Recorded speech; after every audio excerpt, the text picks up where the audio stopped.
இந்த வேத பாட நேரத்திற்கு வரவேற்கிறோம். யாராவது இன்று புதிதாக எங்களோடு கலந்து கொண்டிருந்தால் உங்களுக்கு ஒரு விசேஷித்த வரவேற்பு. நாங்கள் சங்கீதம் 106ஆம் அதிகாரத்தை படித்து வருகிறோம். போன வாரத்தில் முதலாம் பகுதியை பார்த்தோம். இன்று நாங்கள் 2ஆம் பகுதியை பார்க்க போகிறோம். அடுத்த ஞாயிற்றுக்கிழமை 3ஆம் பகுதியை பார்க்க போகிறோம். இது ஒரு நீண்ட சங்கீதம், அதனால் இப்படி பிரித்து படிப்பது மிக நல்லது, மிக அவசியம். சங்கீதம் 105 தேவ மக்களுடைய வெற்றிகள். சங்கீதம் 105 வெற்றி மேல் வெற்றி, வெற்றிகள். ஆனால் சங்கீதம் 106 தேவ மக்களுடைய தோல்விகள், படு தோல்விகள். இவற்றை நாங்கள் கற்றுக்கொண்டு வருகிறோம். போன வாரத்தில் தேவ மக்களுடைய 19 பாவங்களை இந்த ஒரு அதிகாரத்திலிருந்து நாங்கள் பட்டியல் போட்டு படித்தோம். 19 பாவங்கள். நான் என்னுடைய தனிப்பட்ட 10 பாவ பட்டியலை உங்களுக்கு காண்பித்தேன். அதே போல் நான் உங்களுக்கு ஒரு சவால் கொடுத்தேன். நீங்களும் உங்களுடைய தனிப்பட்ட வாழ்க்கையை ஆராய்ந்து பார்த்து உங்களுடைய வாழ்க்கையில் இருக்கும் பாவங்கள் என்ன, அதை நீங்கள் பட்டியல் போட்டிருப்பீர்கள் என்று நம்புகிறேன். அது ஒரு ரகசியம், அது உங்களுக்கும் ஆண்டவருக்கும் இடையில். அதை நீங்கள் எங்களுக்கு காட்ட அவசியம் இல்லை. ஆனால் பொறுப்பு கூறல் உறவு இருந்தால் அந்த நபரோடு நீங்கள் அதை காண்பித்து அதை குறித்து நீங்கள் கலந்துரையாட முடியும். இன்று நாங்கள் தொடர்ந்து இந்த சங்கீதம் 106 படிக்கும் பொழுது ஏசாயா தீர்க்கதரிசி தேவ மக்களுடைய பாவங்களை சுட்டிக்காட்டும் பொழுது ஒரு வசனத்தில் 7 பாவங்களை சுட்டி காண்பிக்கின்றார். ஒரு வசனத்தில். இந்த ஒரு வசனத்தை வைத்தே நீங்கள் ஒரு மிகப்பெரிய பிரசங்கத்தை கொடுக்க முடியும். ஏசாயா 1ஆம் அதிகாரம் 4ஆம் வசனம். அந்த வசனம் இந்த வார்த்தையோடு ஆரம்பமாகிறது, ஐயோ. ஐயோ என்ற வார்த்தை எதை குறிக்கின்றது? மனம் உள்ளம் உடைந்த தேவன். எங்கள் பாவத்தினால் தம்முடைய உள்ளம் நொறுங்குண்ட உள்ளமாக காணப்படுகிறது எங்கள் தேவனுடைய உள்ளம். He is a broken hearted God. நொறுங்குண்ட உள்ளத்தை உடைய தேவன் எங்கள் தேவன். ஏன்? எங்கள் பாவத்தின் காரணமாக. ஒவ்வொரு முறையும் நீங்களும் நானும் பாவம் செய்யும் பொழுது நாங்கள் தேவனுடைய இருதயத்திற்குள் ஒரு கத்தியை போடுவதற்கு நாங்கள் அதை ஒப்பிட முடியும். அவ்வளவு வேதனையை கொடுக்கின்றது எங்கள் தேவனுக்கு எங்கள் பாவங்கள், தேவ ஜனத்தின் பாவங்கள். சோ ஏசாயா தீர்க்கதரிசி இதே தேவ மக்களை குறித்து சொல்லும் பொழுது இதுதான் அவருடைய பட்டியல். ஒரு வசனம், ஏசாயா 1:4. முதலாவது, இந்த மக்கள் எப்படி அழைக்கப்படுகிறார்கள்? பாவம் நிறைந்த இனம். பாவம் நிறைந்த இனம். இரண்டாவது, குற்றம் நிறைந்த சனம். குற்றம் நிறைந்த சனம். மூன்றாவது, கொடியவர்களின் கூட்டம். ஏசாயா தீர்க்கதரிசி எவ்வளவு ஞானத்தோடு எவ்வளவு திறமையோடு இந்த பாவங்களை சுட்டி காட்டுகிறார். கொடியவர்களின் கூட்டம். இது நம்ப முடியாது. இது தேவ மக்கள், மறந்துவிட வேண்டாம். தேவ மக்களை குறித்து தீர்க்கதரிசி கூறும் காரியங்கள். நான்காவது, கேடு உண்டாக்குகிற பிள்ளைகள். இவங்க எங்க போனாலும் அழிவை தான் கொண்டு வருகிறார்கள். இவர்கள் மூலமாக எந்தவித நன்மையும் வரவில்லை. தீமைக்கு மேல் தீமை. கேடு உண்டாக்குகிற பிள்ளைகள். ஐந்தாவது, இதெல்லாம் ஏன் நடந்தது? இந்த 5ஆம் காரணம், கர்த்தரை கைவிட்டார்கள். கர்த்தரை கைவிட்டால் பிசாசும் பாவமும் அந்த வெற்றிடத்திற்குள் புகுந்து எங்களை இவ்விதமாக மாற்றி அமைக்கும். கர்த்தரை கைவிட்டார்கள். ஆறாவதாக இஸ்ரவேலரின் பரிசுத்தரை கோபமூட்டினார்கள். அதை நாங்கள் சங்கீதம் 6 எவ்வளவு முறை பார்த்தோம், திரும்பவும் இன்று அதை பார்க்க போகிறோம். இஸ்ரவேலின் பரிசுத்தரை கோபமூட்டினார்கள். ஏழாவதாக அவர்கள் பின்வாங்கினார்கள். இது எங்களுக்கும் மிக எளிதில் நடைபெறக்கூடிய ஒரு காரியம், பின்வாங்குதல். அதன் அர்த்தம் என்ன? தேவனுக்கு தங்கள் முகத்தை காண்பிக்காமல் முதுகை காட்டினார்கள். அது எவ்வளவு பெரிய அவமானம் தேவனுக்கு. தேவனுக்கு எங்கள் முகத்தை தான் நாங்கள் எப்பொழுதும் காண்பிக்க வேண்டும். அந்த முகத்தை காண்பிக்காமல் முதுகை காண்பிக்கும் பொழுது அது நாங்கள் தேவனுக்கு காண்பிக்கும் ஒரு மிகப்பெரிய அவமானம். சோ இந்த ஒரு வசனத்தை குறித்து கொள்ளுங்கள். 7 பாவங்கள் இஸ்ரவேல் மக்கள் அழிவடைந்ததுக்கு 7 காரணங்கள்.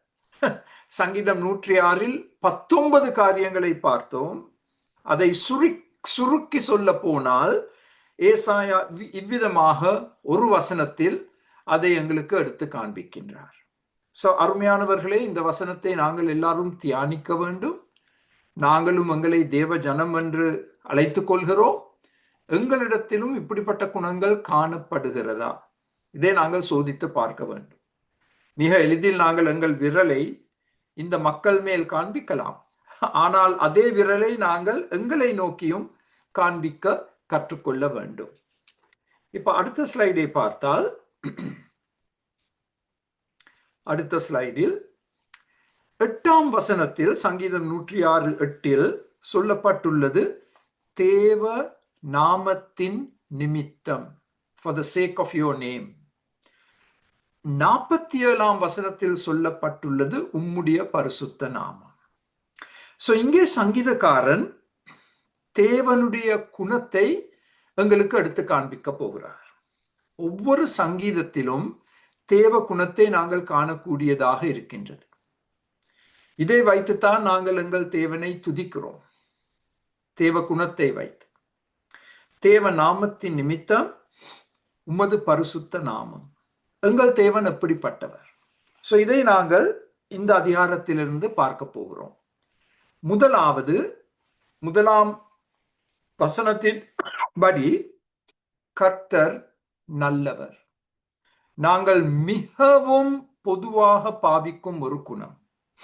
ஆங்கிலத்தில் நாங்கள் இதை ஒரு கிளிப்பிள்ள சொல்ற மாதிரி சொல்லுவோம்.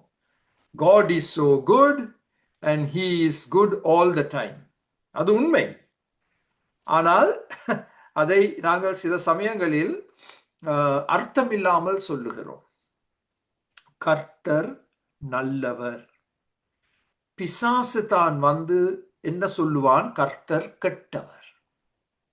அது பிசாசின் வார்த்தைகள். அந்த வார்த்தைகளுக்கு நாங்கள் செவி கொடுக்க கூடாது. கர்த்தர் நல்லவர். 4ஆம் வசனத்தின்படி தம் மக்களுக்கு நன்மை செய்கிறார். இந்த நல்ல தேவன் எங்களுக்கு நன்மை செய்கிறார். என்னாகமம் 10:29 இவ்விதமாக வாசிக்கிறோம், கர்த்தர் இஸ்ரவேலுக்கு நல்ல வாக்குத்தத்தம் பண்ணி இருக்கிறார்.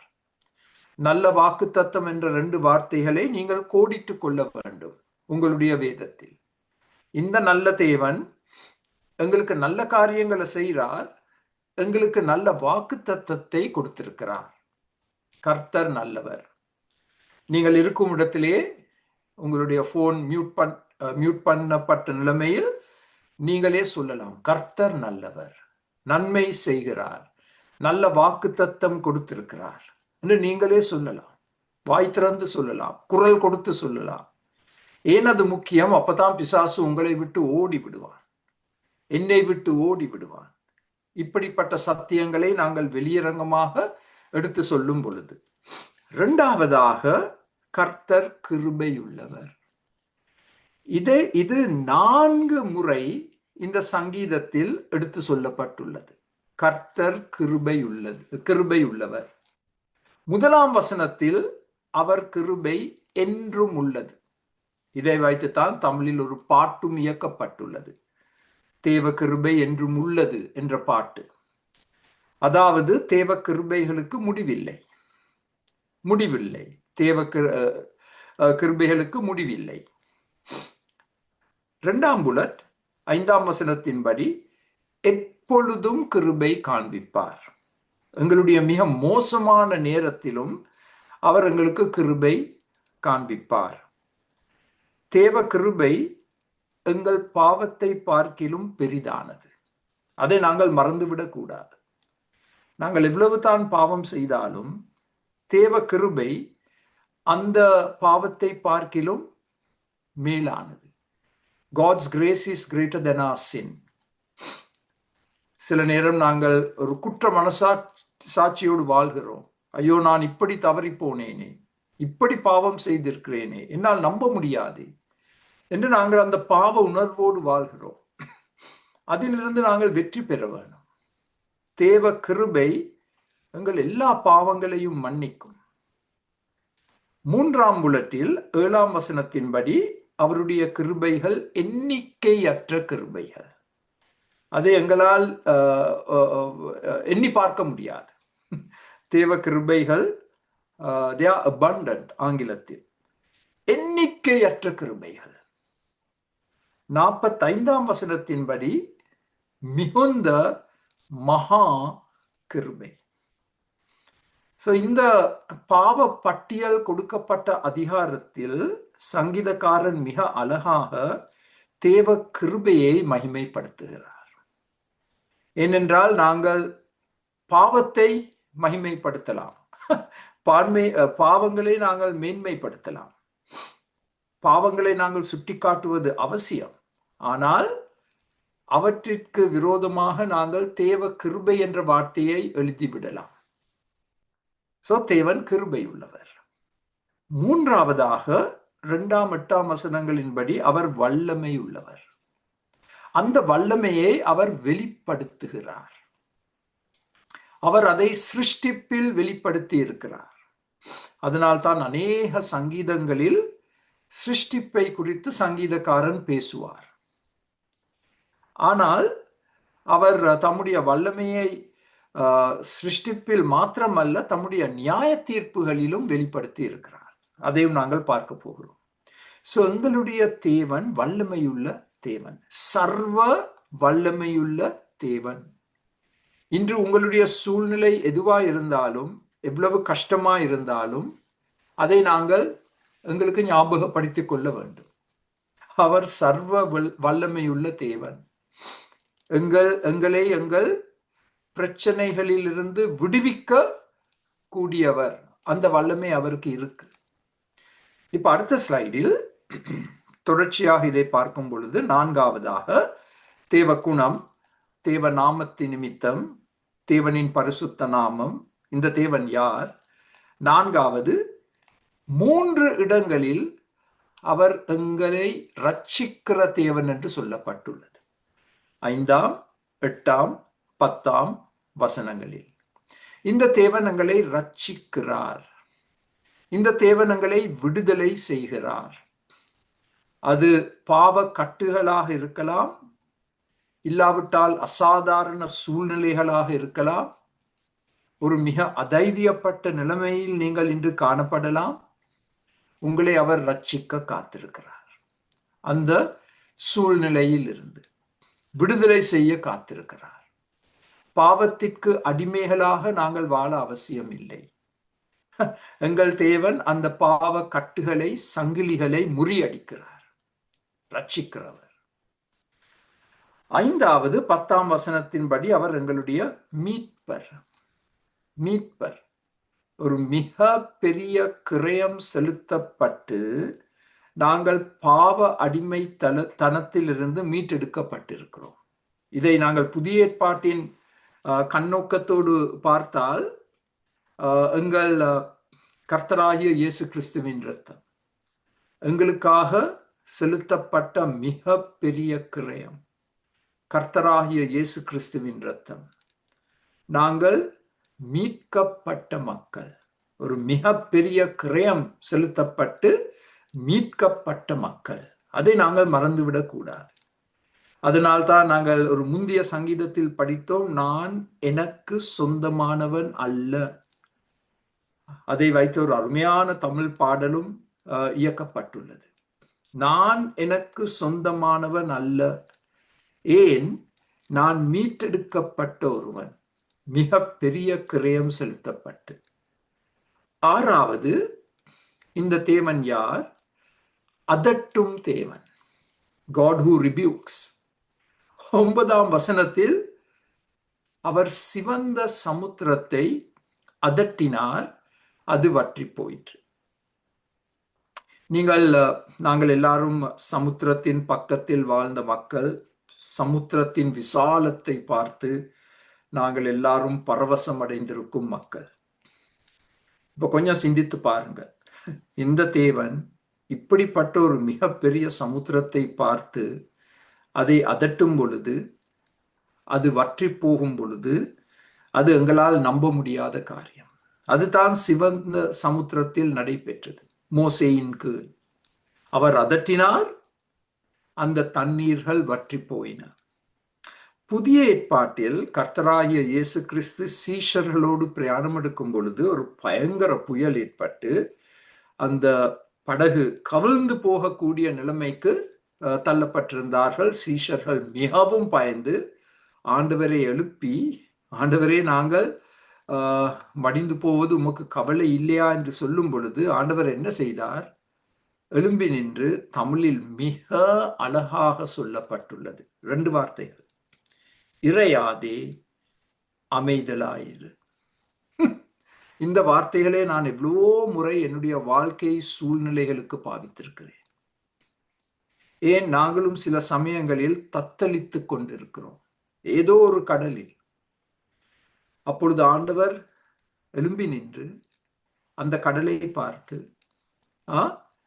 இறையாதே அமைதலாயிரு என்று கட்டளையிட, உடனடியாக அந்த காற்றும் புயலும் ஆண்டவருக்கு கீழ்ப்படிந்து, சுவிசேஷ புத்தகத்தில் சொல்லப்பட்டுள்ளது, ஒரு மிக பெரிய அமைதி ஏற்பட்டது. A great calm. மிக பெரிய அமைதி ஏற்பட்டது.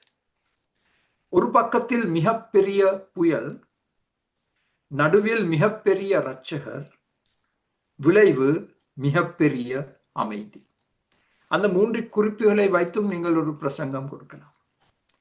மிகப்பெரிய புயல், மிகப்பெரிய இரட்சகர், மிகப்பெரிய அமைதி. அந்த அமைதி வருவதற்கான காரணம் என்ன?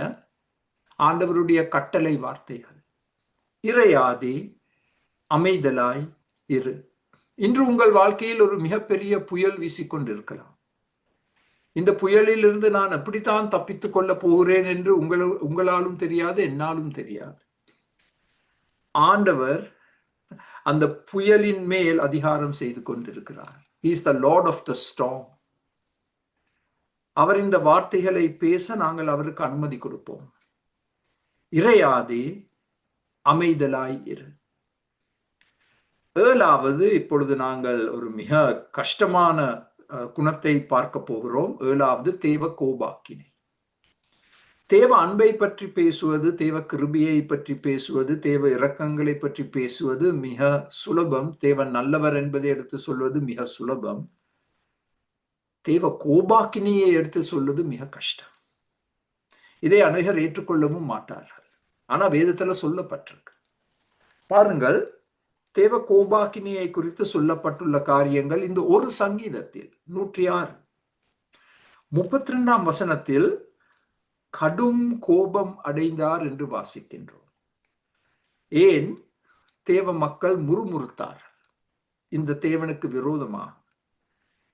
இந்த சரித்திரத்தை நீங்கள் என்னாகமம் 20ஆம் அதிகாரத்தில் வாசித்து பார்க்கலாம். தேவன் கோபம் அடைந்தார். நாங்கள் போன வாரம் பார்த்தோம், கூடாரங்களில் முறுமுறுத்தார்கள். எல்லா முறுமுறுத்தலும் எங்கே ஆரம்பமாகிறது? ரகசியமாக எங்களுடைய வீட்டில். அதுதான் ஸ்டார்ட். அங்கதான் ஆரம்பமாகி பிறகு சபைகளில் அது வெளிப்படுத்தப்படும். ஆனால் ஆரம்பிப்பது வீடுகளில், உள்ளத்திலும் இல்லத்திலும் ரகசியமா. ஆண்டவர் கடும் கோபம் அடைந்தார். 29ஆம் வசனத்தின்படி தேவ மக்களுடைய கிரியைகள் மூலமாக தேவனை கோபமூட்டினார். ஒரு பக்கத்தில் வார்த்தைகள், முறுமுறுத்தல் என்று சொன்னால் வார்த்தைகள், மனப்பான்மை, வார்த்தைகள். ஆனால் மறுபக்கத்தில் கிரியைகள், நாங்கள் ஈடுபட்டிருக்கும் செயல்கள். இவற்றின் மூலமாக நாங்கள் தேவனை கோபமூட்ட முடியும். அந்த கிரியைகள் ஒரு பட்டியலை நாங்கள் போன வாரம் பார்த்தோம். ஆனால் உங்களுக்கு ஞாபகம் ஊட்டுவதற்காக 40ஆம் வசனத்தில் தேவ மக்கள் அசுத்தமாக்கப்பட்டு ஆவிக்குரிய வேசித்தனத்தில் ஈடுபட்டார்கள். தேவனுடைய கோபம் ஒரு உச்சகட்டத்திற்கு வந்தது. தேவனோடு வைத்திருக்கும் அன்பை விட்டுவிட்டு இந்த போலி தெய்வங்களை நேசித்து அந்த தெய்வங்களோடு ஒரு வேசித்தனத்தில் ஈடுபட்டார்கள். அசுத்தமாக்கப்பட்டார்கள் என்று ஒரு வார்த்தையினால் சங்கீதக்காரன் குற்றம் சாட்டுகிறார். இதற்கு முரண்பாடான வார்த்தை என்ன? பரிசுத்தமாக்கப்படுதல், sanctification. நாங்கள் எல்லாரும் ஒவ்வொரு நாளும் பரிசுத்தமாக்கப்பட வேண்டும். ஆனால் அதற்கு மாறாக தேவ மக்கள் அசுத்தமாக்கப்பட்டார்கள். தங்கள் சிந்தனையில், வார்த்தைகளில், கிரியைகளில். இது எங்களுக்கு ஒரு பெரிய சவால். 21ஆம் நூற்றாண்டில் வாழும் நீங்களும் நானும் மிகவும் எளிதில் அசுத்தமாக்கப்படலாம். மிக எளிதில். ஒரு காரியத்தை மாத்திரம் எடுத்து பாருங்கள். திரை, டிவி திரை இருக்கு, கம்ப்யூட்டர் திரை இருக்கு, அதே போல் டேப்லெட், ஐபோன், அந்த திரைகள் இருக்கு. இந்த திரைகள் மூலமாக நாங்கள் பார்க்கக்கூடிய காட்சிகள், இவற்றின் மூலமாக மிக எளிதில் அசுத்தமாக்கப்படுகிறோம். ஏன்? நீங்களும் நானும் பார்க்கும் விளம்பரங்களில் இருக்கும் அசுத்தமான காட்சிகள், இவற்றின் மூலமாக அசுத்தமாக்கப்படுகிறோம். சோ நீங்களும் நானும் கேட்க வேண்டிய ஒரு முக்கிய கேள்வி ஒவ்வொரு நாளும், நான் பரிசுத்தமாக்கப்படுகிறேனா, அசுத்தமாக்கப்படுகிறேனா? நடுவுல ஒண்ணும் இல்லை. அந்த ரெண்டில் ஒன்று தான் உங்களுடைய வாழ்க்கையிலும் என்னுடைய வாழ்க்கையிலும் செயல்பட்டு கொண்டு வர வேண்டும். அசுத்தமாக்கப்படுதல். அதையும் நீங்கள் கொஞ்சம் சிந்தித்து பார்த்து ஒரு பட்டியல் போடலாம். உங்களை அசுத்தமாக்கும் காரியங்கள் என்ன? அசுத்தமாக்கும் காரியங்கள் என்ன? என்னை அசுத்தமாக்கும் காரியங்கள் என்ன? அது என்னன்னு எனக்கு தெரியும். மிக எளிதில் எனக்கு தெரியும். அடையாளம் கண்டு கொள்ள முடியும். இப்ப அடுத்த ஸ்லைடை பார்ப்போம். அடுத்த ஸ்லைடில் தேவ கோபாக்கினையை பார்த்தோம். தேவ கோபாக்கினை இருந்தால் பயங்கர தேவ நியாய தீர்ப்புகளை எதிர்பார்க்க வேண்டும். Two sides of the same coin. ஒரு முகம் தேவ கோபாக்கினை. நாணயத்தின் மற்ற முகத்தை பார்த்தால் தேவனுடைய பயங்கர நியாய தீர்ப்புகள்.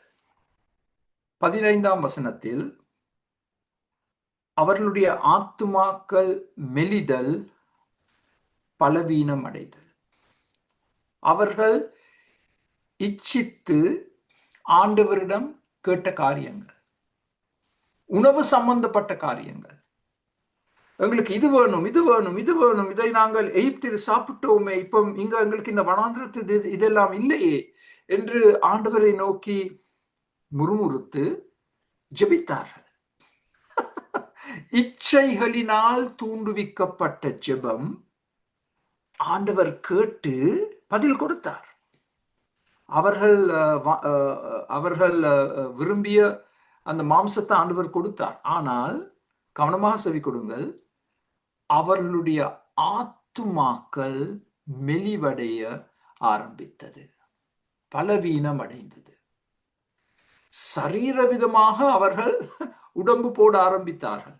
ஏன்? நல்ல மச்சம் சாப்பிடுவதற்கு. ஆனால் உள்ளம் சுருங்கிக் கொண்டே போனது. நாங்கள் ஆங்கிலத்தில் எப்பொழுதும் இந்த 15ஆம் வசனத்தை வைத்து ஒருவருக்கு எச்சரிக்கை கூறுகிறோம். Be careful what you ask. நீங்கள் கேட்கும் காரியத்தை குறித்து கவனமாயிருங்க. நீங்கள் தொடர்ந்து தேவனை தொந்தரவு செய்தால் ஜெபத்தின் மூலமாக, எனக்கு இது வேணும், எனக்கு இது வேணும், இதை நான் விட்டுவிட மாட்டேன், எனக்கு இது வேணும் வேணும் வேணும் வேணும் என்று ஆண்டவரை நீங்க தொந்தரவு செய்து கொண்டிருந்தால், ஏதோ ஒரு கட்டத்தில் ஆண்டவர் சொல்றார், சரி கொடுக்கிறேன் என்று நீங்களும் நானும் இச்சித்த காரியத்தை கொடுப்பார். அதோடு என்ன வரப்போகிறது? ஆவிக்குரிய மெலிதல், லீன்னஸ் ஆஃப் சோல் என்று ஆங்கிலத்தில் சொல்லப்பட்டுள்ளது. பலவீனம் அடைதல், உள்ளத்திற்குள் ஒரு வறுமை, வெறுமை, வியாதிப்பட்ட ஆத்துமாக்கள். சரீரம் வியாதிப்படும் பொழுது நாங்கள் எவ்வளவோ அக்கறை காண்பிக்கிறோம் தானே, உடனே டாக்டர் கிட்ட ஓடுறோம், மருந்து எடுக்கிறோம். ஆத்துமா வியாதிப்படும் பொழுது அதே அக்கறை இருக்கா? இல்லையே. ஐயோ, நான் இப்பொழுது பைபிள் வாசிக்க கூட எனக்கு நேரம் இல்லை, இப்படிப்பட்ட வேத பாடங்களை கவனிப்பதற்கும் எனக்கு நேரம் இல்லை. அப்ப என்ன நடக்குது?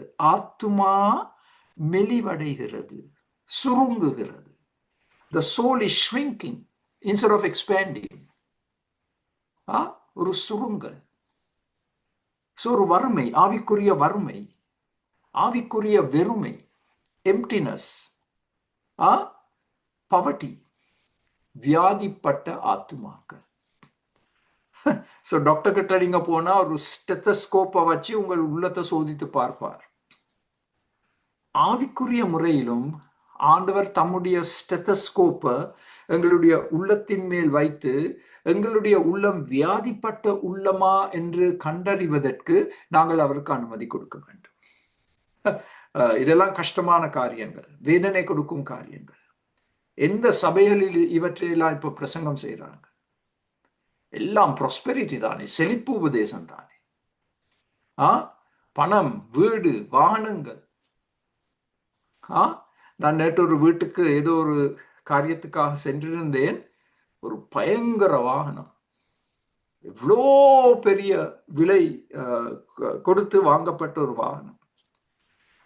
அப்ப நான் எனக்குள் சொல்லிக்கொண்டேன், இந்த வாகனம் எவ்வளவு எளிதில் இந்த குடும்பத்துக்கு ஒரு தெய்வமாக வந்திருக்கு.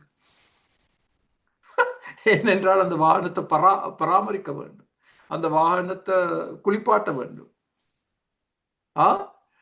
ஸ்டேட்டஸ் சிம்பல், அந்த அந்த அந்த தெருவுக்கு அது ஒரு விளம்பரம்.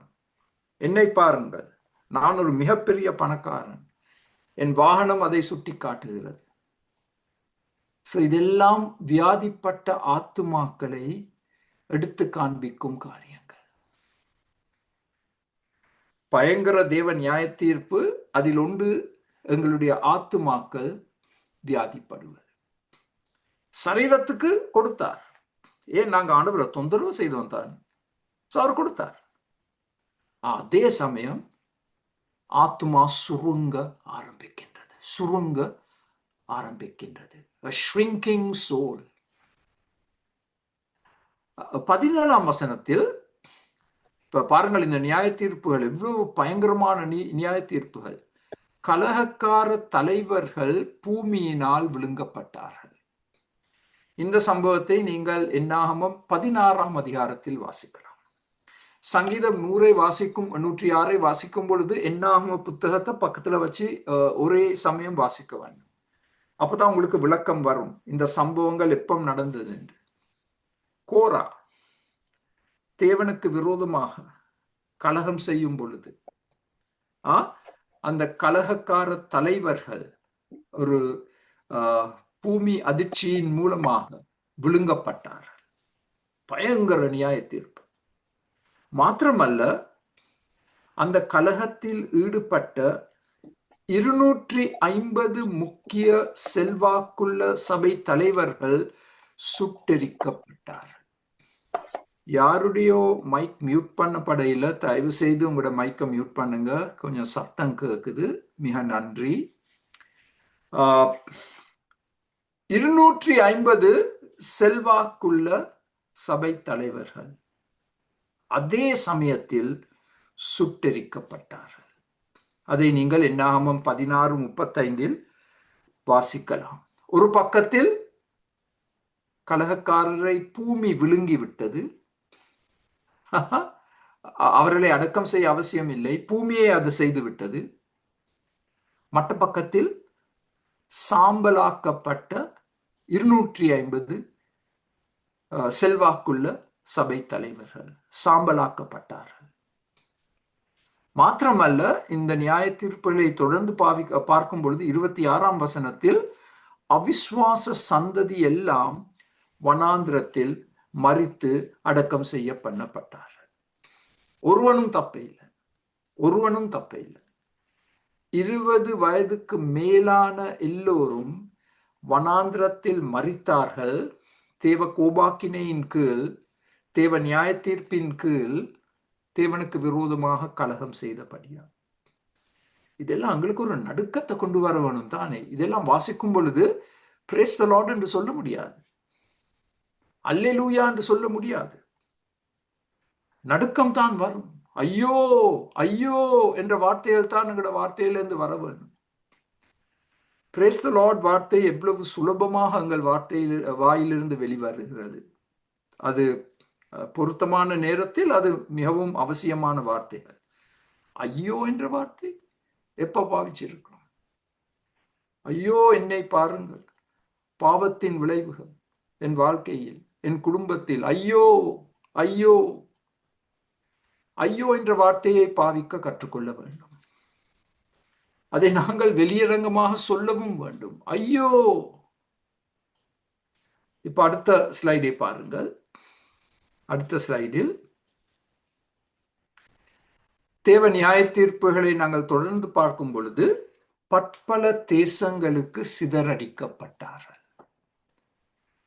வாக்குத்தத்தம் பண்ணப்பட்ட தேசத்துக்கு கொண்டு வரப்பட்டு அங்கிருந்து தொடர்ந்து அவர்கள் பாவம் செய்தபடியால் பற்பல தேசங்களுக்கு சிதறடிக்கப்பட்டு அந்நியர்களாக வாழ ஆரம்பித்தார்கள். மாத்திரமல்ல, 29ஆம் வசனத்தின்படி அந்நிய ஸ்திரீகளோடு வேசித்தனத்தில் ஈடுபட்டார்கள். அதன் காரணமாக ஒரு வாதை தேவ மக்கள் மேல் அனுப்பப்பட்டு 24,000 இஸ்ரவேலர்கள் ஒரு நொடியில் அழிக்கப்பட்டார்கள். அந்நிய ஸ்திரீகளோடு வேசித்தனத்தில் ஈடுபட்டபடியால் தேவ கோபாக்கினை, தேவ நியாய தீர்ப்புகள். 8ஆவதாக தேவ குணத்தை தொடர்ந்து பார்க்கும் பொழுது 43ஆம் வசனத்தில் அநேக தரம் எங்களை விடுவிக்கும் தேவன். இதுதான் தேவ இரக்கம். இவ்வளவு பாவம் செய்த பொழுதிலும் தேவன் தம்முடைய இரக்கத்தை காண்பித்து எங்களை விடுவிக்கிறார். அதனால் நாங்கள் ஆமேன், பிரேஸ் தி லார்ட், அல்லேலூயா என்று சொல்லலாம். 9வது உடன்படிக்கையை நினைவு கூர்ந்து செயல்படும் தேவன். 45ஆம் வசனத்தின்படி ஆண்டவர் தம் ஜனத்தோடு ஒரு உடன்படிக்கை செய்திருக்கிறார். நாங்கள் அந்த உடன்படிக்கையில் எங்களுக்கு செய்ய சொல்லியிருக்கும் காரியங்களை நாங்கள் செய்யாமல் இருந்தாலும் தேவன் தாம் செய்ய போகும் காரியங்களை பூர்த்தி செய்வார். எவ்வளவு ஆச்சரியம், எவ்வளவு ஆச்சரியம்! உடன்படிக்கையை நினைவு கூர்ந்து அதன் காரணமாக எங்கள் சார்பில் செயல்படும் தேவன். 10ஆவதாக 45ஆம் வசனத்தின்படி மனம் வருந்தி மனஸ்தாபப்படும் தேவன். தேவ மக்களுடைய நிலைமையை பார்த்து, துக்கங்களை பார்த்து, கவலைகளை பார்த்து, பாவத்தின் விளைவுகளை பார்த்து எங்களுக்காக மனம் வருந்தி மனஸ்தாபப்படும் தேவன். எவ்வளவு அருமையான தேவன்! எவ்வளவு நாங்கள் அவரை துதிக்க வேண்டும். அடுத்த ஸ்லைடில் 11ஆம் காரியம், சத்துருவின் மனதை மாற்றி அவர்கள் இரக்கம் காண்பிக்க செய்யும் தேவன். தேவ மக்கள் சிறைப்படுத்தப்பட்டார்கள், சிதறடிக்கப்பட்டு சிறைப்படுத்தப்பட்டார்கள், மிகவும் கஷ்டப்பட்டார்கள், மிகவும் கஷ்டப்பட்டார்கள். அப்ப தேவன் என்ன செய்தார்? சத்துருவின் மனதை மாற்றி அந்த சத்துரு சிறை பிடிக்கப்பட்ட மக்களுக்கு இரக்கம் காண்பிக்க ஆண்டவர் செய்ய வைத்தார். இதுவும் ஒரு மிக பெரிய ஆச்சரியம். அந்த தேவன் தான் எங்கள் தேவன். இந்த ஒரு சங்கீதத்திலிருந்து தேவனுடைய குணத்தை பற்றி 11 காரியங்களை பார்த்தோம். இதை வைத்து நாங்கள் எங்கள் ஆண்டவருக்கு துதி செலுத்தலாம் மாத்திரமல்ல, இதை வைத்து நாங்கள் எங்களுடைய வாழ்க்கையை முன்னெடுத்து செல்ல வேண்டும். இப்பொழுது நாங்கள் பார்க்க போகும் காரியம், இந்த அதிகாரத்தில் சங்கீதம் 106 3 விசுவாச வீரர்கள். இவ்வளவு பெரிய பாவங்களின் மத்தியில், இவ்வளவு பெரிய நியாய தீர்ப்புகளின் மத்தியில் 3 ஒளி விளக்குகள் என்று சொல்லலாம். 3 மிக பிரகாசமுள்ள விசுவாச வீரர்கள். அவர்களுடைய பெயர்கள் எங்களுக்கு சொல்லப்பட்டுள்ளது. அவர்கள் ஏன் விசுவாச வீரர்களாக அழைக்கப்படுகிறார்கள் என்றும் சொல்லப்பட்டுள்ளது. முதலாவது மோசே. மோசே ஒரு ஜெப வீரன்.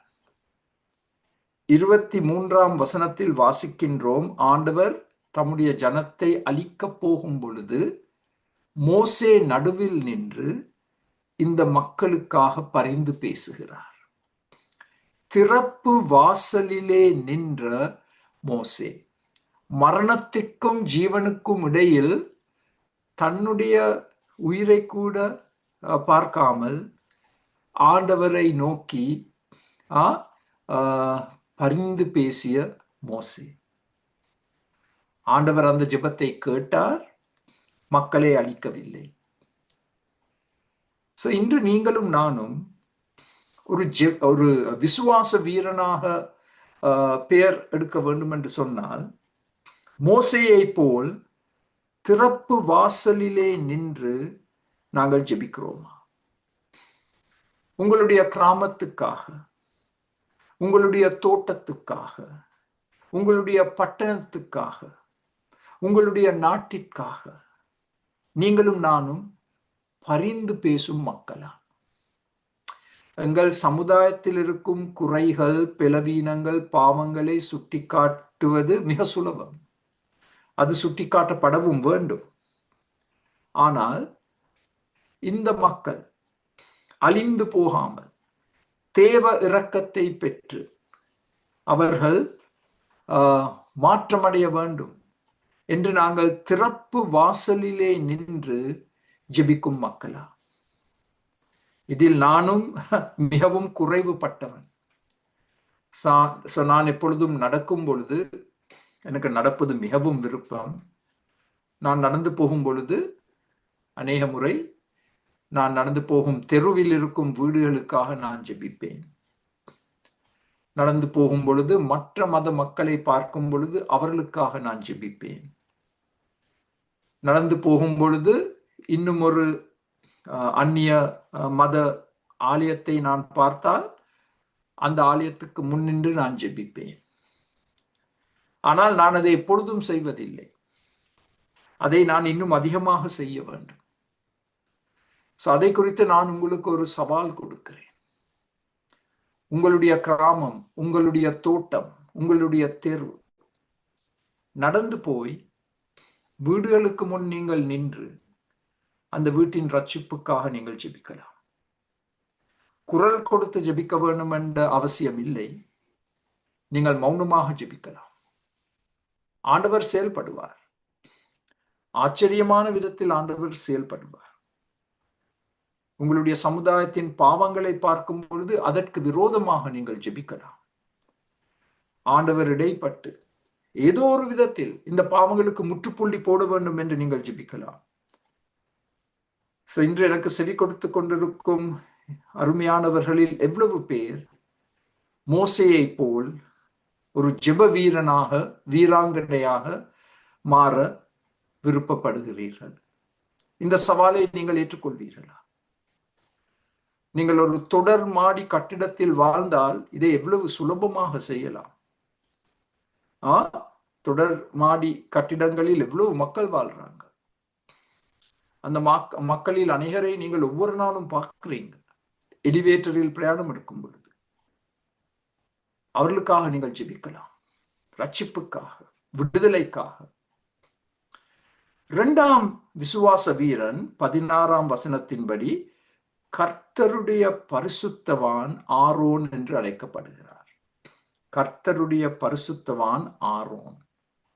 சோ ஆரோன் ஏன் ஒரு விசுவாச வீரனாக காணப்படுகிறார்? என்னாகமம் 16ஆம் அதிகாரத்தில் அந்த காரணம் சொல்லப்பட்டுள்ளது.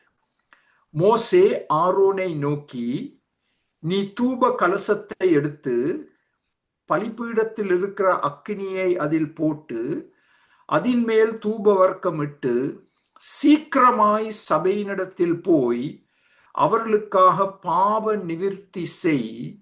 கர்த்தருடைய சந்நிதியிலிருந்து கடும் கோபம் புறப்பட்டது, வாதை தொடங்கிற்று என்றான். தேவ மக்கள் அழிக்கப்படுகிறார்கள். தேவனால் அனுப்பப்பட்ட நியாய தீர்ப்பு, வாதை. மக்கள் எல்லா பக்கத்திலும் செத்துக் கொண்டிருக்கிறாங்க. மோசே இதை பார்த்து கைத்தட்டவில்லை. மோசே ஆரோனை அழைத்து, பாருங்கள், அவன் எடுக்க வேண்டிய 3 காரியங்கள். அவன் தூப கலசத்தை எடுக்க வேண்டும், பலிபீடத்தில் இருக்கிற அக்கினியை அதில் போட வேண்டும், அதில் மேல் தூப வர்க்கத்தை இட வேண்டும். இது தேவனால் நியமிக்கப்பட்ட முறை. சீக்கிரமாய், அந்த சீக்கிரமாய் என்ற வார்த்தை மிக முக்கியமான ஒரு வார்த்தை. சீக்கிரமாய், மக்கள் செத்து கொண்டிருக்கிறாங்க. நீ சீக்கிரமாய் தேவ சபை மத்தியில் சென்று அவர்களுக்காக பாவ நிவிர்த்தி செய். Make atonement for their sin.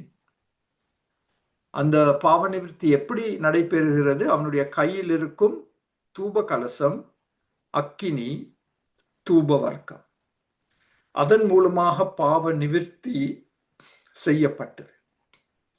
ஆண்டவருடைய கடும் கோபம் தம் மக்கள் மேல் செலுத்தப்பட்டு வருகிறது. கர்த்தருடைய பரிசுத்தவான் ஆரோன் உடனடியாக கீழ்ப்படிந்தபடியால், மோசேக்கு செவி கொடுத்தபடியால், தேவனுக்கு செவி கொடுத்தபடியால், அந்த வாதை முழுமையாக தேவ ஜனத்தை அழிக்காமல் அநேகர் காக்கப்பட்டார்கள். அடுத்த ஸ்லைடை பார்த்தால்,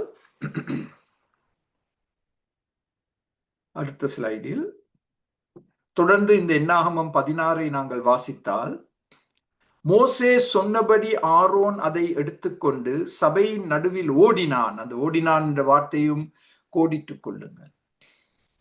ஓடினான். ஜனங்களுக்குள்ளே வாதை தொடங்கி இருந்தது. அவன் தூப வர்க்கம் போட்டு ஜனங்களுக்காக பாவ நிவிர்த்தி செய்து, இந்த 48ஆம் வசனத்தை பாருங்கள். செத்தவர்களுக்கும் உயிரோடு இருக்கிறவர்களுக்கும் நடுவே நின்றான். அப்பொழுது வாதை நிறுத்தப்பட்டது. ஆரோன் செயல்படாமல் இருந்திருந்தால் அந்த முழு சபையும் அழிக்கப்பட்டிருக்கும். கோராகின் காரியத்தின் நிமித்தம் செத்தவர்கள் தவிர அந்த வாதையினால் செத்து போனவர்கள் 14,700 பேர். 14,700. அவ்வளவு பேர் மாண்டார்கள். ஆனால் ஆரோன் பாவ நிவிர்த்தி செய்தான். ஏன் இந்த வாதை வந்தது? மக்கள் முறுமுறுத்தபடியால், தேவ தலைவர்கள் மேல் குற்றம் கண்டுபிடித்தபடியால், குற்றம் சாட்டினபடியால். ஆனால் ஆரோன் ஒரு விசுவாச வீரன். அவனுடைய செயலினால் அந்த சபையார் முழுமையாக அழிக்கப்படாமல் காக்கப்பட்டார்கள். சோ இன்று நீங்களும் நானும் ஆரோனை போல் செயல்பட ஆண்டவர் எங்களுக்கு சவால் கொடுக்கிறார். நாங்கள் எங்கள் கையில் வேத புத்தகத்தையும் எங்கள் வாயினால் சுவிசேஷத்தையும் அறிக்கை செய்யும் பொழுது, பாவத்தில் மாண்டு கொண்டிருக்கும் மக்கள் மத்தியில் நற்செய்தி அறிவிக்கப்பட்டு அநேகர் மனம் திரும்பி ரட்சிக்கப்படும் பொழுது, நீங்கள் ஆரோனின் ஊழியத்தில் ஈடுபடுகிறீர்கள். எல்லா பக்கத்திலும் மக்கள் மரித்துக் கொண்டிருக்கிறார்கள் பாவத்தில், ஆண்டவரை அறியாமல். ஆண்டவரை அறியாத நித்தியத்திற்குள் பிரவேசித்துக் கொண்டிருக்கிறார்கள் ஒவ்வொரு தருணமும். அதை பார்த்து நாங்கள் மௌனமாக இருக்க முடியாது. நாங்கள் வேதத்தை எடுத்து சொல்ல வேண்டும், வேதத்தை பகிர்ந்து கொள்ள வேண்டும், நற்செய்தியை எடுத்து சொல்ல வேண்டும். அப்பொழுது மக்கள் பாவத்தினால் அழியாமல் நித்திய ஜீவனை பெற்று ஆண்டவருடைய பிரசன்னத்திற்குள் போகக்கூடிய விதத்தில் நாங்கள் ஓட வேண்டும், சுவிசேஷத்தோடு ஓட வேண்டும். I like that. Run with the gospel. சுவிசேஷத்தோடு 4 திசைகளிலும் நாங்கள் ஓட வேண்டும். எங்கள் வாய் திறக்கப்பட்டிருக்க வேண்டும். இந்த அருமையான சுவிசேஷத்தை எடுத்து சொல்ல, எடுத்துரைக்க. ஆரோன் ஒரு விசுவாச வீரன். இந்த விஷயத்தில் அவன் செயல்பட்டபடியால். இப்ப அடுத்த ஸ்லைடை பார்த்தால் ஒரு மிக ஆச்சரியமான காரியத்தை நாங்கள் பார்க்க போகிறோம். இதை நான் உண்மையாக முதல் முறையாக இந்த பகுதியை படிக்கும் பொழுதுதான் நான் கண்டு கொண்டேன். எலியேசர் ஆரோனின் மகன். எலியேசர் ஒரு ஆசாரியனாக செயல்பட்டார். எலியேசர் ஆரோனின் மகன். பினேகாஸ் எலியேசரின் மகன், அதாவது ஆரோனின் பேரன், கிராண்ட்சன்.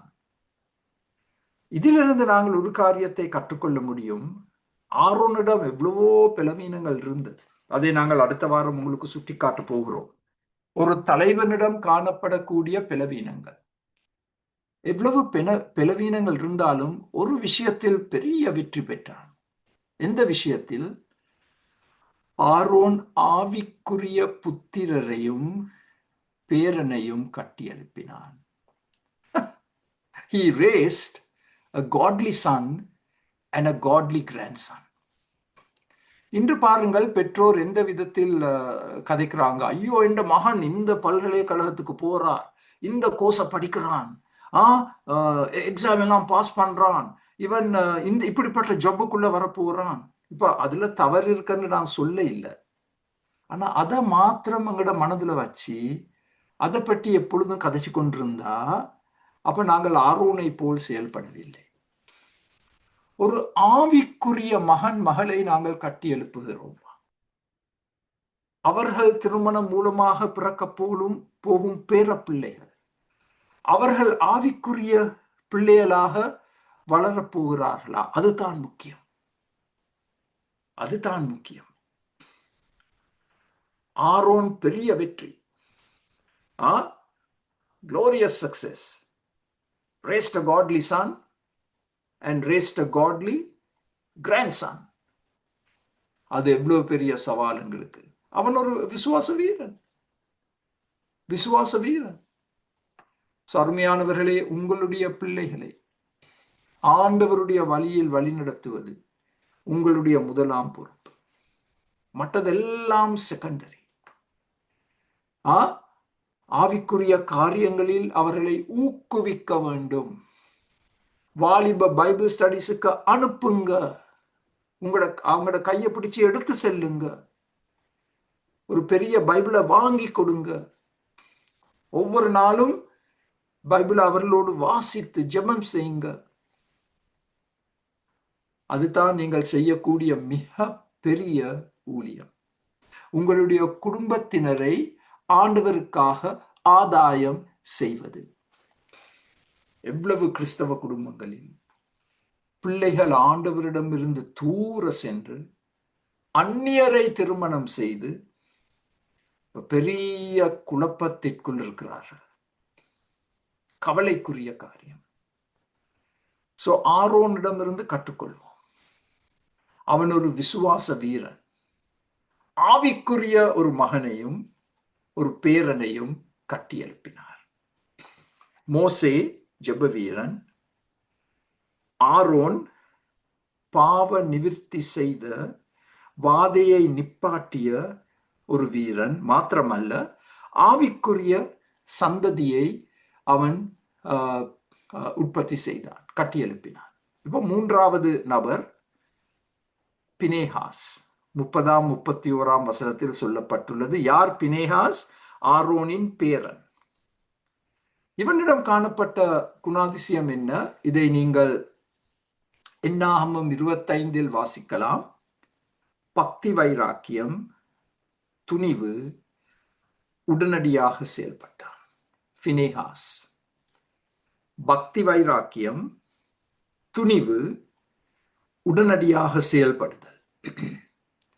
தேவ மக்கள் மத்தியில் ஒருவன் துணிகரமான வெளிப்படையான பாவத்தில் ஈடுபட்டான். மோசேயும் பொதுமக்களும் தங்கள் பாவங்களை குறித்து அழுது கொண்டிருக்கும் பொழுது இந்த ஒரு மனிதன் ஒரு மீதியானாகிய ஸ்திரீயுடன் ஒரு கூடாரத்திற்குள் பிரவேசித்து வேசித்தனத்தில் ஈடுபட்டான். இப்ப பாருங்கள், இது நம்ப முடியாத காரியம். தேவ ஜனத்தின் மத்தியில் பாவம், கலகம். தேவன் நியாய தீர்ப்பு செய்து கொண்டிருக்கிறார். மோசே அழுது கொண்டிருக்கிறார். அவரோடு கூட பொதுமக்கள் அழுது கொண்டிருக்கிறாங்க. இப்படி அவர்கள் மனம் நொந்து அழுது கொண்டிருக்கும் நேரத்தில் ஒரு இஸ்ரவேலன் துணிகரமாக, வெளியரங்கமாக, எல்லாரும் பார்க்கக்கூடிய விதத்தில் ஒரு மீதியானாகிய ஸ்திரீயை கையோடு பிடித்து தன்னுடைய கூடாரத்திற்குள் எடுத்து சென்று அங்கே வேசித்தனத்தில் ஈடுபட்டார். பாவத்திற்கு மேல் பாவம். அடிபட்டது போதும் என்று நினையாமல் தொடர்ந்து துணிகரமாக பாவம் செய்வது. இப்ப பாருங்கள், அடுத்த ஸ்லைடில் இந்த பினேகாஸ் என்ன செய்தான். பினேகாஸ் பாருங்கள், இதெல்லாம் செயல் வார்த்தைகள். பினேகாஸ் எழும்பினான். இதெல்லாம் பார்த்து கொண்டிருந்த பினேகாஸ் எழும்பினான், கையில் ஈட்டியை எடுத்தான், கூடாரத்திற்குள் சென்று இருவரையும் குத்தி ஒரே நொடியில் கொன்றுவிட்டான். அதுதான் பினேகாசின் துணிகரமான செயல். இன்னும் ஒரு விதத்துல சொல்ல போனால் பாவத்திற்கு முற்றுப்புள்ளி போட்டான். பாவத்திற்கு முற்றுப்புள்ளி போட்டான். யார்? பினேகாஸ். எழும்பினான். எல்லாம் செயல்வினைகளா? உட்கார்ந்து கொண்டு எதையும் நாங்க சாதிக்க முடியாது. எழும்பினான், கையில் ஈட்டியை எடுத்தான், கூடாரத்திற்குள் பிரவேசித்து எந்த வார்த்தையும் பேசாமல் ஒரு குத்து கொடுத்து 2 பேரையும் இல்லாமல் ஆக்கினான். அவன் செய்த அந்த செயலினால் வாதை நிப்பாட்டப்பட்டது. ஆனால் அதற்கு முன் 24,000 இஸ்ரவேலர்கள் வாதையினால் மாண்டார்கள். நான் கற்றுக்கொண்ட ஒரு மிக சுலபமான பாடம், பாவத்தோடு விளையாட முடியாது. பாவம் ஒரு விஷப்பாம்பு. விஷப்பாம்புக்கு நாங்க நல்லா தடவி பால் கொடுத்து அதை நாங்க வளர்க்கலாம். ஒரு நாள் அந்த விஷப்பாம்பு உங்களை பார்த்து கொத்து கொத்து கொத்து என்று கொத்தி, you can't play with sin. It's a dangerous snake, poisonous snake. 24,000 இஸ்ரவேலர் வாதையில் மாண்டார்கள். இந்த ஒரு செயலினால் தேவனே பினேகாசுக்கு சில ஆசீர்வாதங்களை கொடுத்தார். என்ன ஆசீர்வாதங்கள்? சமாதான உடன்படிக்கையை ஆண்டவர் பினேகாசோடு செய்து கொண்டார். சமாதான உடன்படிக்கை, covenant of peace. மாத்திரமல்ல, நித்திய ஆசாரிய பட்டத்திற்குரிய உடன்படிக்கையும் செய்யப்பட்டது. பினேகாசும் அவனுடைய சந்ததியாரும் நிரந்தரமாக, நித்தியமாக ஆசாரியர்களாக செயல்படுவார்கள், தேவ மக்களை பரிசுத்தத்தின் பாதையில் வழிநடத்துவதற்காக. கொடுக்கப்பட்ட 2 அருமையான ஆசீர்வாதங்கள். ஆண்டவர் 2 உடன்படிக்கைகளை செய்தார் பினேகாசோடு. சமாதான உடன்படிக்கை ஒரு பக்கத்தில், மற்ற பக்கத்தில் இந்த சந்ததி ஆசாரியர்களாக செயல்படுவார்கள் என்ற உடன்படிக்கை. நீங்க ஒரு பினேகாசா, நான் ஒரு பினேகாசா. பாவத்திற்கு முற்றுப்புள்ளி போடும் பினேகாசாக நாங்கள் செயல்படுகிறோமா? கையில ஈட்டி இருக்கா? எழும்பி இருக்கிறோமா? பாவ கூடாரங்களுக்குள் சென்று அந்த பாவ குப்பையை இல்லாமல் ஆக்குகிறோமா? அந்த பாவ குப்பையை நாங்கள் எரித்து போடுகிறோமா? நான் கேட்க வேண்டிய கேள்வி, நீங்க கேட்க வேண்டிய கேள்வி. இப்ப அடுத்த ஸ்லைடை பார்ப்போம். நீங்களும் நானும் தனிப்பட்ட முறையில் கேட்க வேண்டிய சில கேள்விகள், ஹார்ட் சர்ச்சிங் கொஸ்டின்ஸ். முதல் கேள்வி, நீங்கள் ஒரு விசுவாச வீரனா வீராங்கனையா? உங்களுக்கு நல்ல பாட தெரியுமான்னு நான் கேட்க இல்லை. உங்களுக்கு நல்ல பைபிள் அறிவு இருக்கான்னு நான் கேட்க இல்லை. நான் கேட்கிற கேள்வி, ஆண்டவர் கேட்கிற கேள்வி, நீங்கள் ஒரு விசுவாச வீரனா வீராங்கனையா?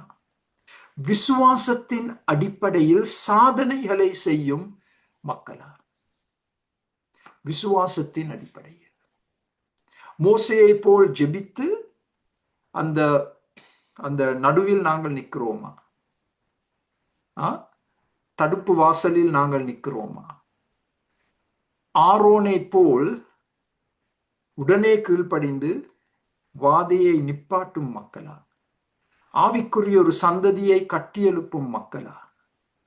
பினேகாசை போல் பாவத்திற்கு முற்றுப்புள்ளி போடும் விசுவாச வீரர்களா?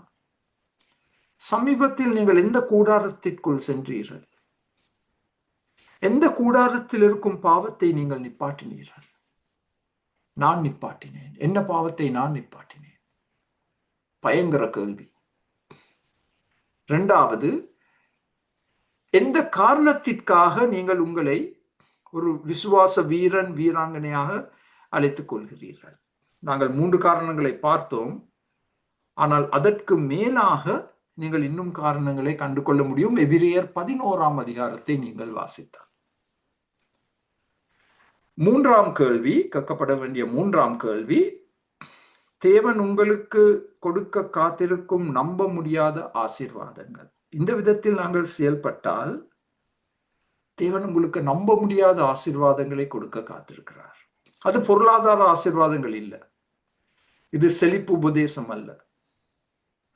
ஆண்டவர் அந்த சுருங்கி இருக்கும் உங்கள் ஆத்துமாவை விரிவடைய செய்ய போகிறார். He's going to enlarge your soul. அதை பார்க்கிலும் ஒரு மிகப்பெரிய ஆசீர்வாதம் எங்களுக்கு அவசியமே இல்லை. அது இருந்தால் போதும். enlarged soul. இப்ப எங்கட ஆத்துமா சுருங்கி இருக்கு, மெலிவடைந்து இருக்கு, வெவ்வேறு காரணங்களுக்காக. ஆனால் இந்த விதத்தில் நாங்கள் செயல்பட்டால் ஆச்சரியமான விதத்தில் அந்த ஆத்துமா விரிவடைய ஆரம்பிக்கும். சோ இன்னும் ஒரு கேள்வி, உங்களை தடை செய்வது என்ன? இவ்விதத்தில் செயல்படாமல் இருப்பதற்கு இருக்கும் தடைகள் என்ன? அதையும் நீங்கள் அடையாளம் கண்டு கொள்ள வேண்டும். அதில் ஒரு தடை, நான் என்னுடைய பாவ பட்டியலில் அதை குறிப்பிட்டிருந்தேன், சரீர சோம்பேறித்தனம், மன சோம்பேறித்தனம். சரீர சோம்பேறித்தனம். உபதேசம் கூட எடுக்க கஷ்டப்படுகிறேன். நான் உங்களை பற்றி சொல்ல முடியாது, நான் என்னை பற்றி தான் சொல்லலாம். வாரத்தில் ஒரு நாள் உபவாசிப்பது எவ்வளவு பெரிய ஒரு சவாலாக மாறி இருக்கு. அது எனக்கு ஒரு தடை.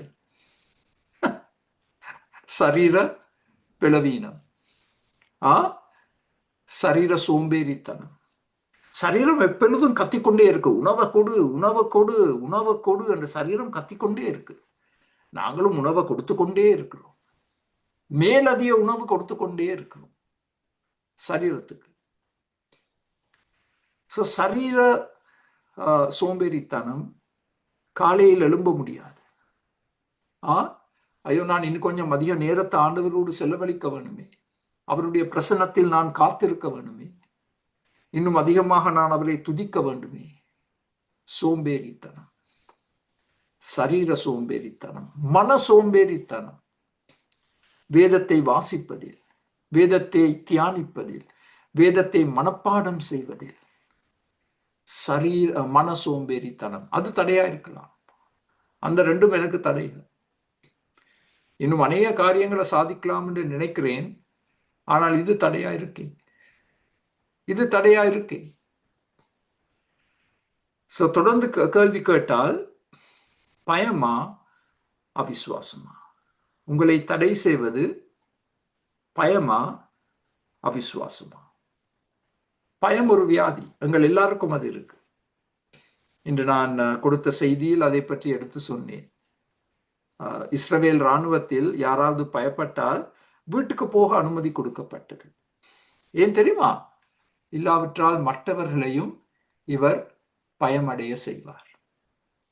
வீட்டுக்கு போ தம்பி, அங்க போய் மனைவி உனக்கு செய்து கொடுக்கும் தோசையெல்லாம் சாப்பிட்டு நீ திருப்தியா வீட்டுல இரு.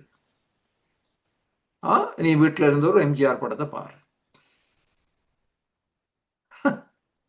உங்களை தடுப்பது பயமா? இல்லாட்டி அவிசுவாசமா? தேவனுடைய குணங்களை படித்தோமே, வல்லமையுள்ளவர் என்றெல்லாம் படித்தோமே. ஏன் நாங்கள் அவிசுவாசத்தில் இருக்கிறோம்? ஏன் செயல்படாமல் இருக்கிறோம்? இன்னும் ஒரு கேள்வி, இந்த கேள்வியை நான் இப்பொழுது அதிகமாக கேட்க ஆரம்பித்திருக்கிறேன்.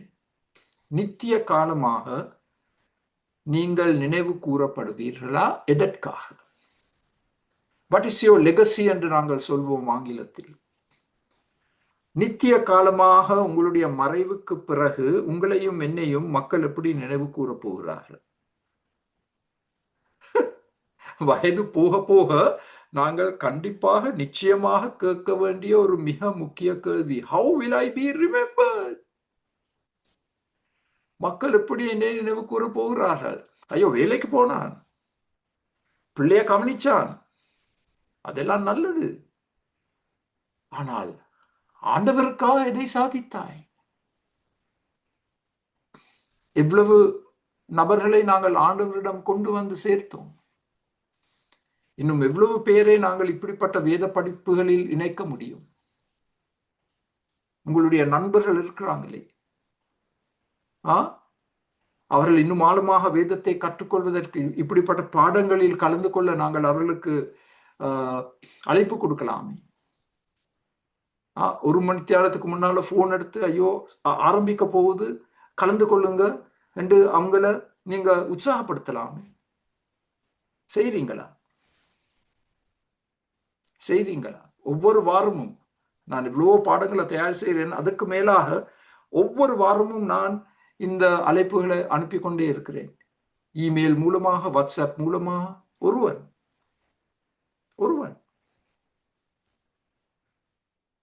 எப்படி உங்களை மக்கள் நினைவு கூற போகிறார்கள்? சபையில், குடும்பத்தில் ஒரு விசுவாச வீரனாக நினைவு கூறுவார்களா? கடைசி கேள்வி, எபிரேயர் 11 அந்த அதிகாரம் இன்னும் எழுதப்பட்டு கொண்டிருக்கும் அதிகாரம்.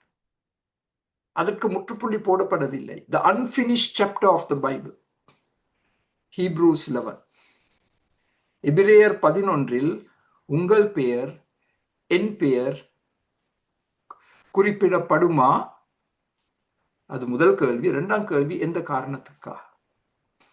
விசுவாசத்தினால் நோவா, விசுவாசத்தினால் ஆபிரகாம், விசுவாசத்தினால் சிம்சோன், விசுவாசத்தினால் கிதியோன், விசுவாசத்தினால் சாராள் என்று அப்படியே பட்டியலா போய்கொண்டே இருக்கு. சோ உங்களுடைய பெயரும் என்னுடைய பெயரும் எபிரேயர் 11 வரலாம். விசுவாசத்தினால் நான் எதை சாதித்தேன்? சோ அப்படி எதையாவது நான் சாதித்திருந்தால் உங்களுடைய பெயர் அதுல வரும். உங்களுடைய பெயர் அதுல போடப்பட்டு உங்களுடைய அந்த விசுவாச செயல் குறிப்பிடப்படும். ஐயோ, என்னைய விட்டு விடுங்க பாஸ்டர், எந்த வீட்டுல என்னைய நினைவு கூர்ந்தா அது எனக்கு போதும். அப்படி மனப்பான்மை இருந்தா அது ஒரு தோல்வியின் மனப்பான்மை. ஆண்டவர் ஏன் உங்களை ஒரு சமுதாயத்தில் வைத்திருக்கிறார்? ஆண்டவர் ஏன் உங்களை ஒரு கிராமத்தில் வைத்திருக்கிறார்? ஆண்டவர் ஏன் உங்களை ஒரு தோட்டத்தில் வைத்திருக்கிறார்? ஒரு நோக்கத்துக்காக. அப்ப ஏன் இந்த கதை? எந்த வீட்டுல என்ன நினைவு கூர்ந்தா அது போதும். It's a defeated attitude. அதுக்கு இடம் கொடுக்க வேண்டாம். எபிரேயர் 11 ஏதோ ஒரு காரணத்திற்காக என்னுடைய பெயர் உள்ளடங்கப்பட வேண்டும். நான் ஒரு விசுவாச வீரனாக, வீராங்கனையாக செயல்பட வேண்டும். சங்கீதம் 106 பகுதி 2 இன்னும் முடிக்க இல்லை. அடுத்த வாரம் பகுதி 3 பார்க்க போகிறோம். நான் ஜெபிப்பதற்கு முன்பு ஒரு முக்கிய அறிவித்தல். திங்கட்கிழமைய எங்களுடைய இந்தியா இலங்கை அருமையானவர்களுக்கு ஆவிக்குரிய அபிவிருத்தி தினமாக நியமிக்கும்படி நான் உங்களுக்கு அன்போடு சவால் கொடுத்தேன். ஏனென்றால் காலையில் 5:30 மணிக்கு நீங்கள் எங்களோடு சங்கீதத்தை படிக்கிறீங்க. பின்னேரம் 6:30 மணிக்கு மார்க் சுவிசேஷ புத்தகத்தை படிக்கிறீங்க. இதன் அர்த்தம் என்ன? பழைய ஏற்பாடு புதிய ஏற்பாடு ரெண்டும் ஒன்றா நல்ல பேலன்ஸா வருது. இப்ப இன்னும் சில மணித்தியாலங்களில் கனடா நேரப்படி திங்கட்கிழமை காலையில் 9 மணி, இந்தியா இலங்கை நேரப்படி திங்கட்கிழமை சாயந்தரம் 6:30 மணிக்கு கவனமா செவி கொடுங்க. சேவல் கூவிற்று என்ற தலைப்பின் கீழ் நாங்கள் 20 குறிப்புகளை படிக்க போறோம். சேவல் கூவும் பொழுது என்ன நடக்கும்? 10 காரியங்கள். சேவல் எப்படி கூவும்? 10 காரியங்கள். நீங்கள் இதுவரைக்கும் அந்த மார்க் சுவிசேஷ பாடங்களில் கலந்து கொள்ளாமல் இருந்திருந்தால் உங்களுக்கு நான் மிக அன்போடு கொடுக்கும் ஒரு அழைப்பு. நீங்கள் எதை செய்தாலும் அதை நிப்பாட்டி விட்டு இந்த ஒரு படிப்பையாவது நீங்கள் வந்து கலந்து கொண்டால் எவ்வளோ ஆச்சரியங்கள் உங்களை காத்திருக்கு. சேவல் கூவிற்று, கூவிக்கொண்டே இருக்கு. சேவல் கூவும் பொழுது என்ன நடக்கும்? 10 காரியங்கள். சேவல் எப்படி கூவும்? இன்னும் 10 காரியங்கள். கலந்து கொள்வீர்களா?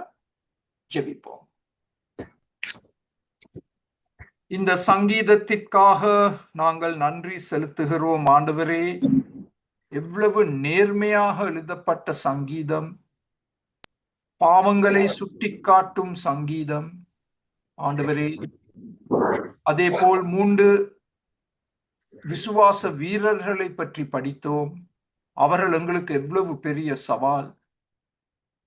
அதை போல் நாங்களும் செயல்பட நீர் எங்களை ஊக்குவிக்க வேண்டும் என்று ஜெபிக்கிறோம்.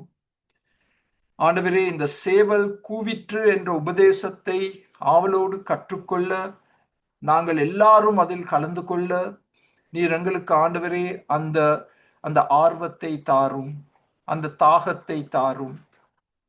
மற்ற காரியங்களை 1 மணி தியானத்திற்காக நிப்பாட்டி விட்டு இந்த உபதேசத்தை நான் கேட்க வேண்டுமே. என்னுடைய வாழ்க்கையில் சேவல் கூவிக்கொண்டிருக்கா என்று எனக்கு தெரியாது. இதை நான் கற்றுக்கொள்ள வேண்டும். இதிலிருந்து நான் கற்றுக்கொள்ள போகும் இந்த 20 காரியங்களை என்னுடைய வாழ்க்கைக்கு நான் ஆண்டவரை பாவிப்பது மாத்திரமல்ல, இதை நான் மற்றவர்களுக்கும் எடுத்து கூறக்கூடியதாக நீர் ஆண்டவரே இந்த பாடங்களை மாற்றி அமைக்க வேண்டும் என்று ஜெபிக்கிறேன். என்று எங்களோடு கலந்து கொண்ட ஒவ்வொரு அருமையான குடும்பத்தையும் கண்ணோக்கி பாரும், ஆசீர்வதியும், பலப்படுத்தும். இயேசுவின் நாமத்தில் ஜெபம் கேளும் பிதாவே. ஆமென், ஆமென்.